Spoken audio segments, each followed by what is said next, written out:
চাই আমার দোয়া কবুল হোক। দোয়া কবুলের তো অনেক শর্ত আছে, তাই না? অনেকগুলো আমল আছে, শর্ত আছে, অনেক সময় আছে, এগুলো মোটামুটি আপনারা জানেন। তো একটা বিষয় আমি বলছি আজকে, একটা দোয়া আছে যে দোয়াটা, যে কথাগুলো দোয়ার শুরুতে বললে এই দোয়াগুলো কবুল হবে ইনশাল্লাহ, এই বিষয়ে আপনি নিশ্চিত থাকতে পারেন। যদি আপনার রিজিক হালাল হয়, ওই শর্তগুলো যদি পূরণ হয়, রিজিক হালাল হয়, বৈধ দোয়া হয়, হ্যাঁ, হারাম কিছু চাচ্ছেন না, আপনি বৈধ বিষয় চাচ্ছেন, হালাল খেয়ে চাচ্ছেন, এই শর্তগুলো পূরণ করে দোয়া করার আগে এই কথাগুলো বললে দোয়া কবুল হবে ইনশাআল্লাহ। আমি তো আর বলতে পারবো না 100% কবুল হবে, এটা তো আমার পক্ষে বলা সম্ভব না। কিন্তু সবচেয়ে শক্তিশালী যে ওসিলাগুলো দোয়া কবুল করানোর জন্য, সেটা এটা একটা। আমাকে যদি বলেন যে আপনার জানা মতো সবচেয়ে বেস্ট ওসিলা কোনটা দোয়া কবুল, আমি বলবো এটাই। এটার সাথে আরো একটা আছে, ওটা আরেকদিন বলবো ইনশাআল্লাহ। সেটা হচ্ছে আপনি আল্লাহ রাব্বুল আলামিনের এই একত্ববাদের ওসিলা দিয়ে দোয়া করবেন। আল্লাহ পাকের এই তাওহীদের ওসিলা দিয়ে, একত্ববাদের ওসিলা দিয়ে দোয়া করবেন। এইভাবে বলা, পরে শুনে আপনারা মুখস্থ করে নিয়েন। দোয়া করার আগে আল্লাহ পাকের প্রশংসা করা, আলহামদুলিল্লাহটাও আল্লাহ পাকের প্রশংসা, এবং রাসূল সাল্লাল্লাহু আলাইহি ওয়াসাল্লামের প্রতি দরুদ শরীফ পড়া একবার, অন্তত একবার, চাইলে আপনি অনেক পড়তে পারেন। এরপরে যে বিষয়টা আপনি চাচ্ছেন তার আগে বলা যে আল্লাহুম্মা ইন্নী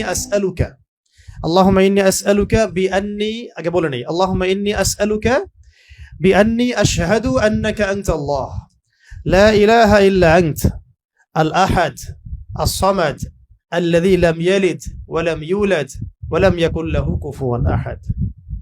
সূরা ইখলাস যে জানে সে এটা সহজেই বলতে পারবে।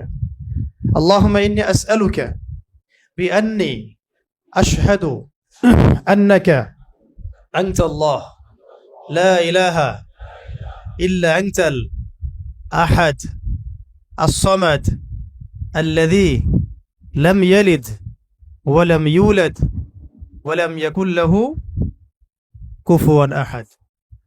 এরপরে আপনি দরুদ শরীফ পড়ে দোয়া করা শুরু করবেন, ইনশাআল্লাহ দোয়া কবুল হয়ে যাবে। অনেকেই চায় যে আমার দোয়াটা কবুল হোক, সবাই চায় আমার দোয়া কবুল হোক। দোয়া কবুলের তো অনেক শর্ত আছে, তাই না? অনেকগুলো আমল আছে, শর্ত আছে, অনেক সময় আছে, এগুলো মোটামুটি আপনারা জানেন। তো একটা বিষয় আমি বলছি আজকে, একটা দোয়া আছে যে দোয়াটা, যে কথাগুলো দোয়ার শুরুতে বললে এই দোয়াগুলো কবুল হবে ইনশাআল্লাহ, এই বিষয়ে আপনি নিশ্চিত থাকতে পারেন।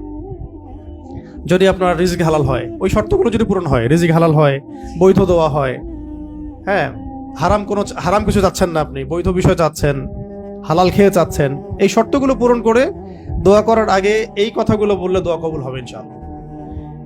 আমি তো আর বলতে পারবো না 100% কবুল হবে, এটা তো আমার পক্ষে বলা সম্ভব না।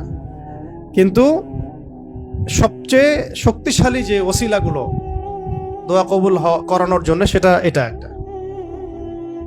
আমাকে যদি বলেন যে আপনার জানা মতো সবচেয়ে বেস্ট ওসিলা কোনটা দোয়া কবুল, আমি বলবো এটাই। এটার সাথে আরো একটা আছে, ওটা আরেকদিন বলবো ইনশাআল্লাহ। সেটা হচ্ছে আপনি আল্লাহ রাব্বুল আলামিনের এই একত্ববাদের ওসিলা দিয়ে দোয়া করবেন।